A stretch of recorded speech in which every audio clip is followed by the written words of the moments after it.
Welcome back to the Reading and Writing Podcast. I'm joined on the podcast today by Jarrett Krosoczka, author and illustrator of the new graphic novel, Sunshine: How One Camp Taught Me About Life, Death, and Hope. Jarrett is a National Book Award finalist for his earlier book, Hey Kiddo. He's also a two-time winner of the Children's Choice Book Award, Eisner Award nominee, and the author and or illustrator of 30-plus books for young readers. School Library Journal wrote about Sunshine, an admirable look back at a life turned towards service, optimism, and love. Jarrett, welcome to the podcast. Well, thank you so much for having me today. Absolutely. Well, if someone hasn't yet heard about your new graphic novel, Sunshine, how would you describe it? So I think it could be most quickly understood by saying it's like if you took The Breakfast Club and combined it with Fault in Our Stars. So I was a 16-year-old senior in high school, and I was sent to Maine to volunteer at this camp. And I was sent along with 5 other classmates who were from all different walks of life. I mean, everyone at my high school wanted to volunteer at Camp Sunshine. It was as big a part of the high school life as prom was, but they could only send a certain amount of students. And so they picked names from hats. And so with that randomness, there was the jock, the stoner, the theater kid, the art geek, the AP nerd, and we were all thrown into this band together to have this really intense experience of working with children with cancer. So the camp itself, Camp Sunshine, serves children with life-threatening illnesses, but the entire family attends the camp. And so our job as camp counselors was to make sure the families had everything they need at mealtimes, and was to tend to the activities for the campers in between meals while the adults all had their different sessions and support groups going on. Were you already drawing when you were 16 and you went to Camp Sunshine? Oh, I was. I mean, I sometimes people ask me, they'll ask Jarrett, how old were you when you started to draw? And it's like, I don't know. How old were you when you started eating? Like, food was just always a part of your life, and art has always been a part of my life in one way or another. I was making my own comics when I came home from school all throughout elementary school. And when I worked at Camp Sunshine, though, that was the first time that I used my ability as a cartoonist to entertain young people. When you were doing that artwork, when you said you were coming home from school and doing your own comic books, were you doing kind of things from your own life at that time, or were you more oriented towards kind of the traditional superheroes? Or oh no, I definitely was not doing anything autobiographical. I came up on Snoopy in the newspaper and X-Men and Batman at the comic book store. And so I was making my own little comic strips. I think when I was 12, I put together a pitch and sent it to a syndicate, hoping I could get published. And throughout high school is really when I started thinking more about making comic books. So I was doing a lot of muscle-bound, ill-proportioned superheroes. But I have to give a lot of credit to Mark Lynch, who was the teacher at the Worcester Art Museum, where I took graphic novel classes. And he made sure that we were exposed to non-superhero comics. So this was also, throughout the early and mid 1990s when, otherwise I would not have known who Will Eisner was. I would not have gravitated towards the work of Art Spiegelman necessarily, because I was just all about Batman and X-Men. And so he showed us and made sure that we were looking at, graphic novels that had all different art styles, graphic novels that were slice of life stories like Harvey Pekar comics. And so it wasn't until I had this itch that just needed to be scratched, and I wrote about my own upbringing in a graphic memoir called Hey Kiddo, when I started using my own life as fodder for my comics. Did you use art as a way to deal with emotions and trauma? Oh, 100%. I mean, I was raised by my grandparents. I was raised by my maternal grandparents because my mother had an opioid addiction. She spent my childhood either in jail or halfway homes. And I didn't, my father took off before I was born. So I didn't know what his first name was, let alone what he looked like. And so there's a lot to unpack there. But my grandparents were of the generation, they came up during the Great Depression where you just didn't talk about your problems. The thought was if you should just move past your problems and forget about them and not talk about them. So therapy was definitely not in the cards for them. It wasn't something that they understood at all. I would have benefited greatly from going to talk therapy as a kid, but thank God I at least had empty sketchbooks. And it works on two separate levels. And on one hand, just the very simple act of mark making is therapeutic and centering.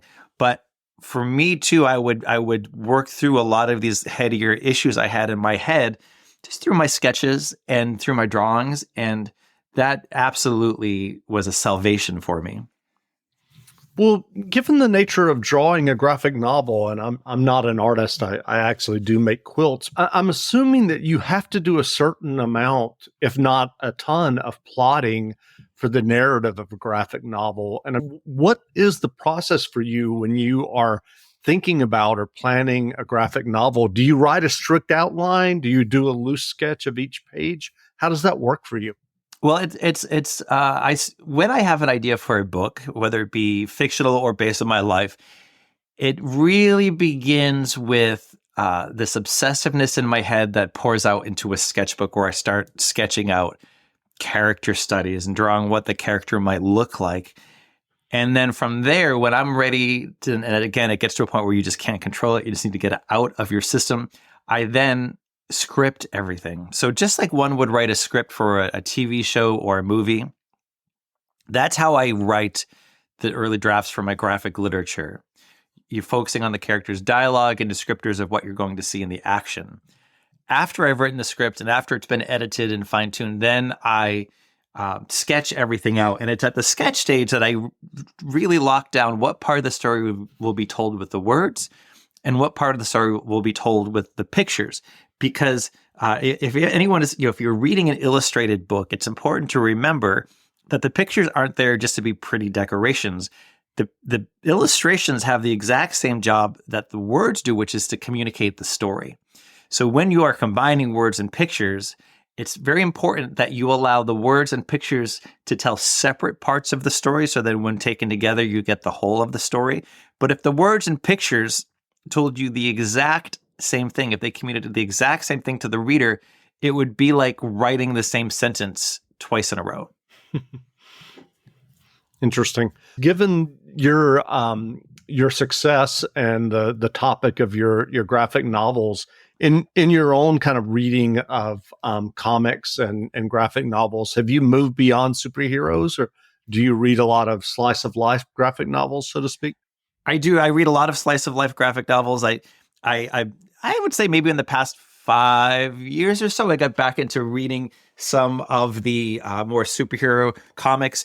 And it can be hard to enter into superhero comics that's so serialized, but there's been a lot of, sort of limited series that I've been able to, get a hold of. Like there's this great graphic novel. It's like a series of comics that's now a graphic novel, Catwoman, Lonely City, where it tells the story of Catwoman in the future and Batman and the Joker have all died. And, while it's a superhero story, it's definitely centered on her, her mental well-being and where she is in life. And so, the kind of superhero stories that I might pick up to read are definitely more steeped in reality and more nuanced. But I also love memoir, and I love coming of age stories. My favorite movie is Stand By Me. And I love just getting into how people got to be who they grew up to be. Like, what were those pivotal moments in their lives that really changed and had a great affect on them? Yeah, Stand By Me is such an amazing piece of work. It's just great. It is. The novella as well as The Body by Stephen King. Exactly, as well as the movie. So you mentioned earlier about studying in Worcester. I didn't catch the name of the the school. What was your journey from a young artist? I mean, you said that you can't even remember a time that you weren't drawing. What was your journey from a young artist to your first illustration work and making a living with your art? You know, it's you can really connect a direct line from the kind of stuff I was doing after school to what I'm doing professionally. So, when I was in the sixth grade in the Worcester Public Schools, the arts budgets got completely slashed, and I went from having art once a week to once a month to not at all. And my grandfather saw this as a real problem because he knew it was just like the only thing that I really latched onto. And so he started sending me to classes at the Worcester Art Museum. It's a world-class art museum right there in central Massachusetts that has a school connected to it. And I would take classes after school or on the weekends, and I would take cartooning classes or animation classes or life drawing classes. And I went to college to study art. I have a degree in illustration, and I sent my work out for a couple of years before I got that first acceptance letter and a contract for my first published book. I will say, though, that the majority of those 2 years of getting rejected, I was still an undergraduate. I started submitting my work when I was 19 years old, and I was halfway through my junior year of college. And I did that because I knew any artist, any creative person will be faced with a certain amount of rejections. And in my mind, I had it would be 2 years of rejections. It would be a finite amount of time because my high school art teacher always would say, artists always get at least 2 years of rejections before anything happens. So I took that as a definitive amount of time. and so I thought, let me get some of those rejections out of the way while I'm an undergraduate. And the universe actually lined up because I received that first acceptance letter, that first contract 2 years after that first rejection letter came in the mail. And what was that for, your first acceptance? It was a picture book called Goodnight Monkey Boy. So when my career started, I was making picture books and, very short, lighthearted stories for toddlers and early elementary aged readers. And I was publishing a book or 2 books per year. Some of my picture books after Goodnight Monkey Boy were Peanut Butter and Jellyfish or Punk Farm. And from there, I started developing a series called The Lunch Lady.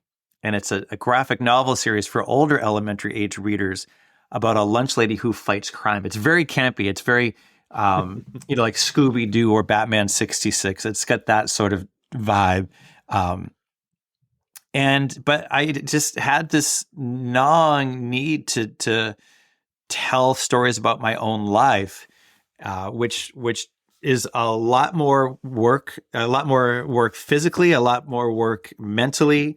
And so that's where I am now with and now I'm kind of in my career doing both. Like I can publish a book like Sunshine, a new graphic memoir that's for young adult readers.